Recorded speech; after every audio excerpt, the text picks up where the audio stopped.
Assalamu alaikum wa rahmatullahi wa barakatuh. Allah subhanahu wa ta'ala says in His majestic book, in the first three verses of Surah Yusuf, بعد أعوذ بالله من الشيطان الرجيم بسم الله الرحمن الرحيم ألف لام راء تلك آيات الكتاب المبين إنا أنزلناه قرآنا عربيا لعلكم تعقلون.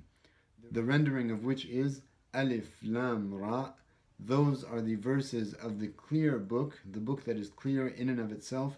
Or alternatively, those are the verses of the clarifying book, the book that clarifies all things, the book that makes all things clear. Mubin has the double meaning. Indeed, we have revealed it as an Arabic recital, as an Arabic Quran, in order that you may exercise your full intellect. Allah subhanahu wa ta'ala begins this surah in a very curious manner. First He says, Alif Lam Ra, which cannot be translated.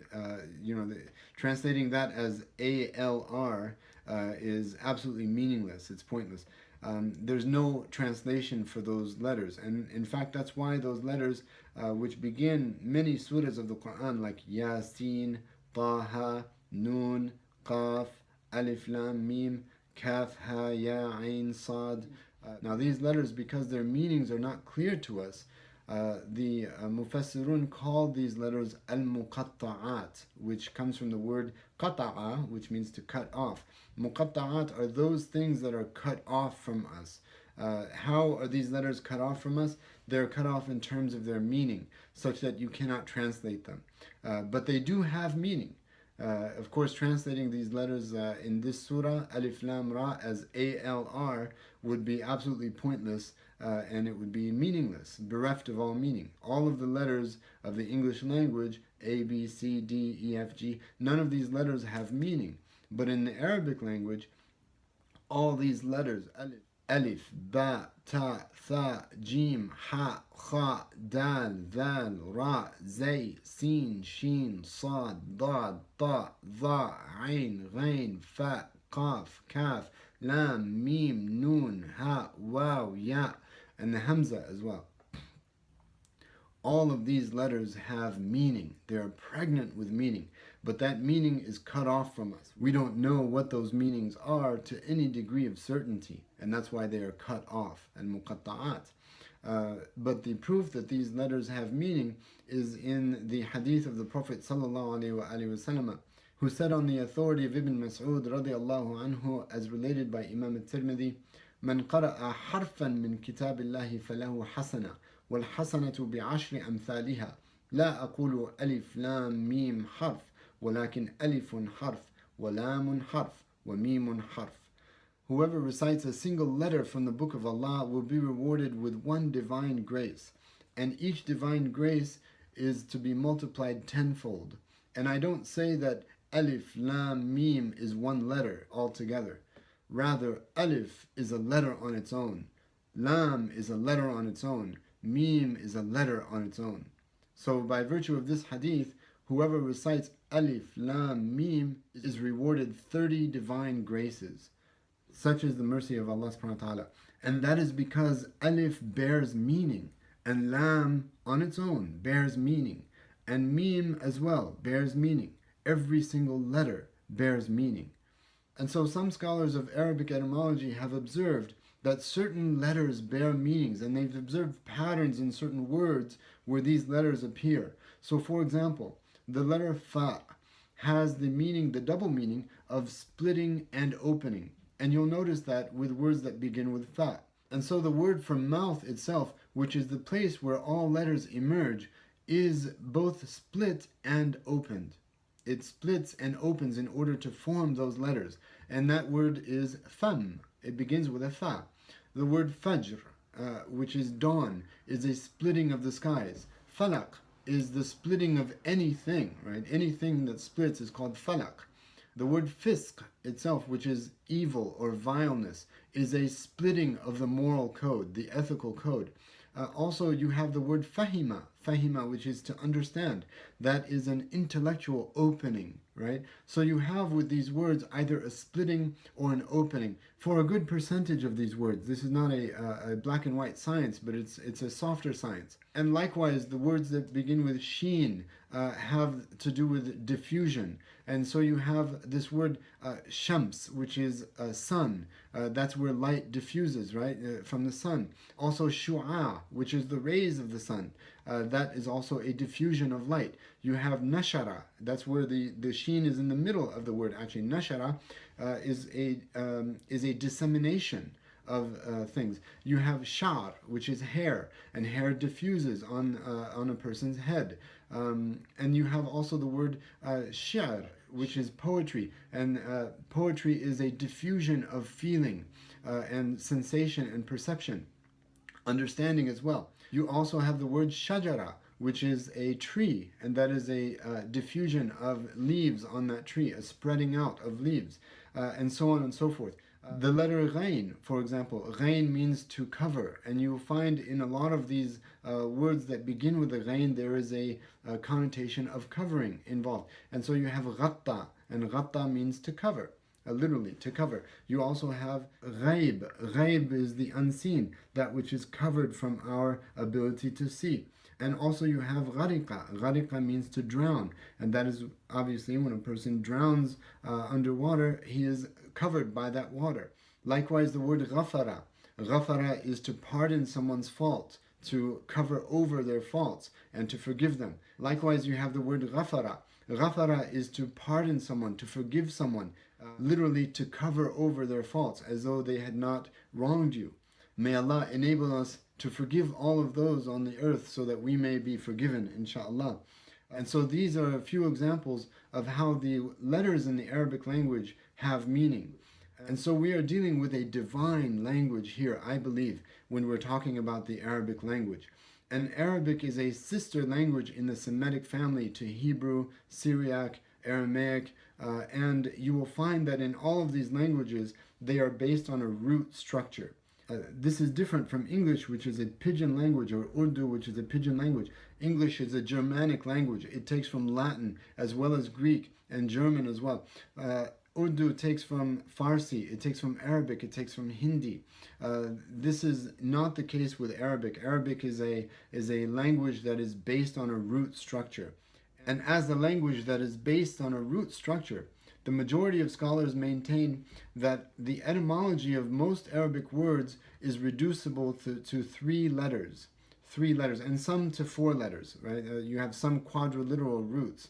But triliteral roots comprise the majority of Arabic words. And as a language that is based on a root structure, the majority of Arabic grammarians have maintained that the etymology of most Arabic words is reducible to three letters, triliteral roots. Of course, you have some quadriliteral roots, these words that are reducible to four letters in their origin, like zalzala or dahraja, for example. But the overwhelming majority of words in the Arabic language are reducible to three letters. So take, for example, the triliteral root jim, mim, ayn, jama'a, which means he collected, jama'a. Now, what does it mean that the etymology of Arabic words is reduced to three letters? What we mean by that is that through those three letters, you have associated words that share in a semantic field of meaning. So from jama'a, which means he gathered or he collected, you have Jum'ah, which is Friday, the day that worshippers gather together in the masajid. You also have the word ijma', which is consensus, which is a gathering together of scholars on a certain position. They take a certain position and there's a consensus, there's a gathering of opinions. Now you also have the word ijtima', which is a meeting, a gathering of people. You have the word mujtama', society, which is a gathering of constituents, a gathering of people in a society. You also have the word tajammu', which is a conglomeration, a gathering together of businesses, for example, or a gathering together of institutes, a tajammu'. You also have the word jam'iyya, which is a co-op or a smaller society. You also have the word jama'a, group, a gathering together of people. You also have the word jami'a, which is a university, a place that gathers together students with their professors.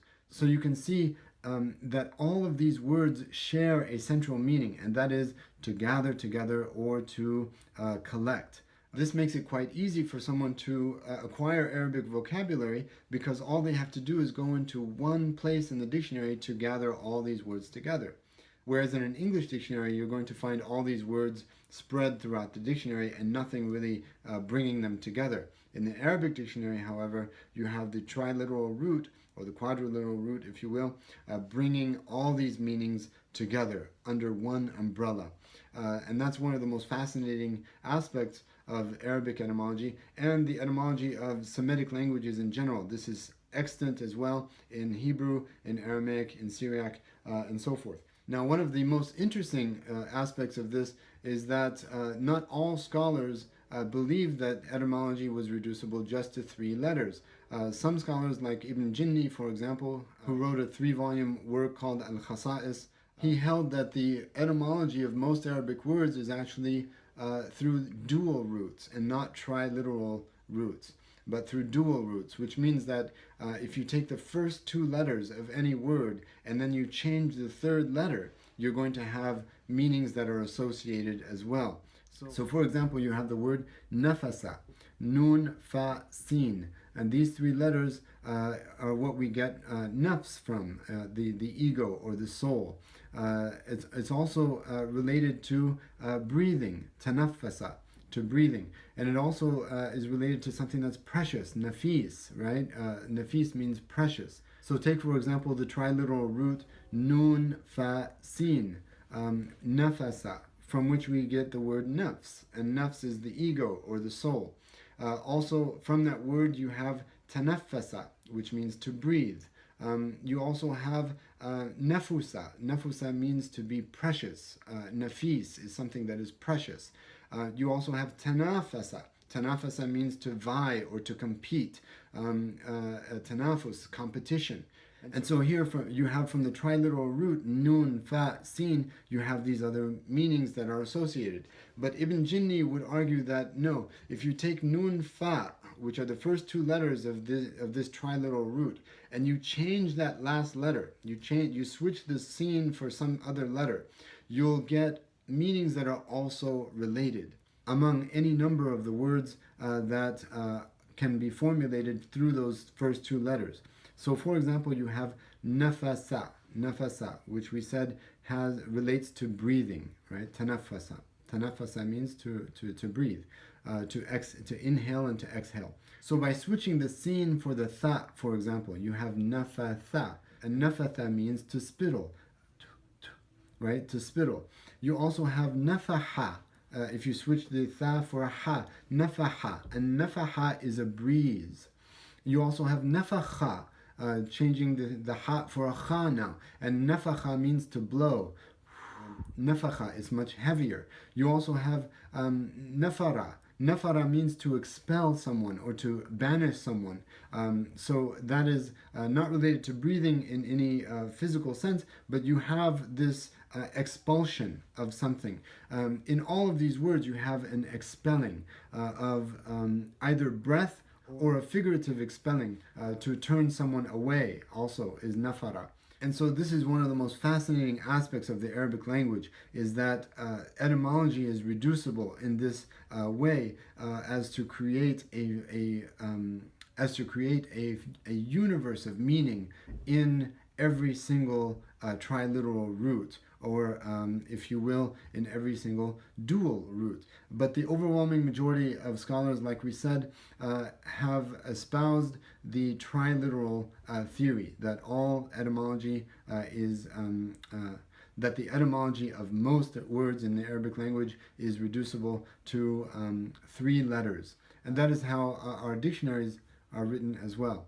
So bringing this back to Surah Yusuf, which Allah subhanahu wa ta'ala begins by saying Alif, Lam, Ra, these letters are a challenge to the Arabs who had reached a pinnacle in language such that one of the Arabs could recite a poem impromptu in which he calls attention to himself, his family, his tribe, his generosity, his valor, his virtues, and another Arab could challenge him in the same meter and the same rhyme and try to outdo him in Suq Uqab, which is a place where the Arabs used to gather together and challenge one another in terms of their oratory skills and their poetry. Much like freestyle rap artists who will challenge each other to see who's got the dopest rhymes before an audience whose cheer will determine who's the winner.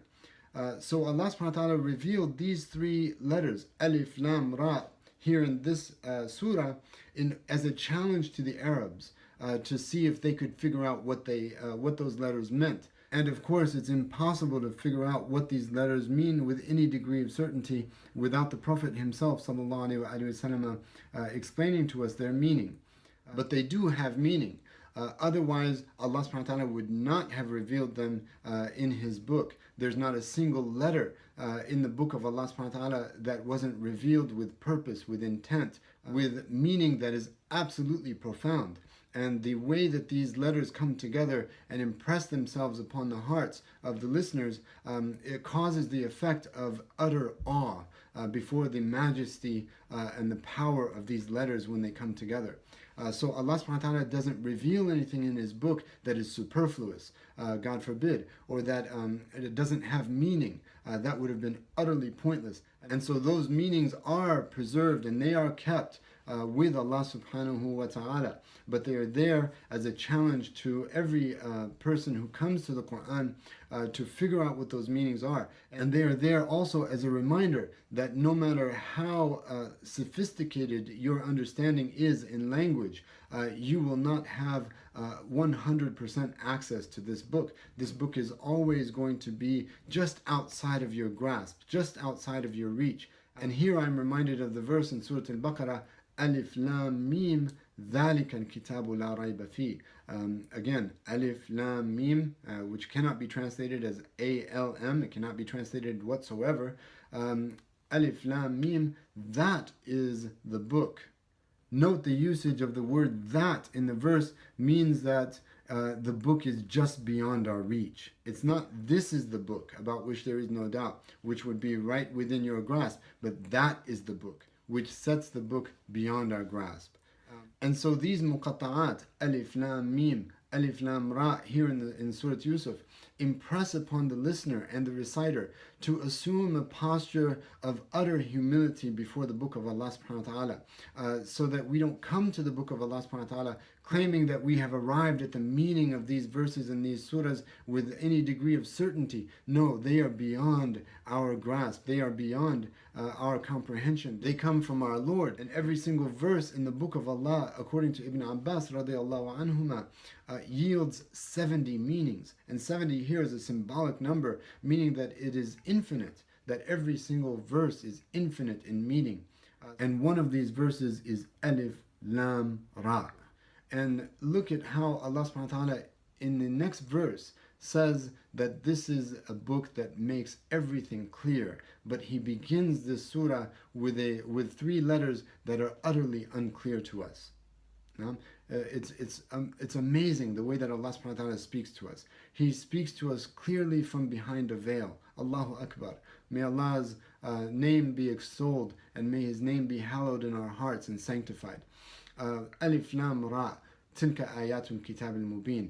Those are the verses of the clear book, or the book that makes everything else clear.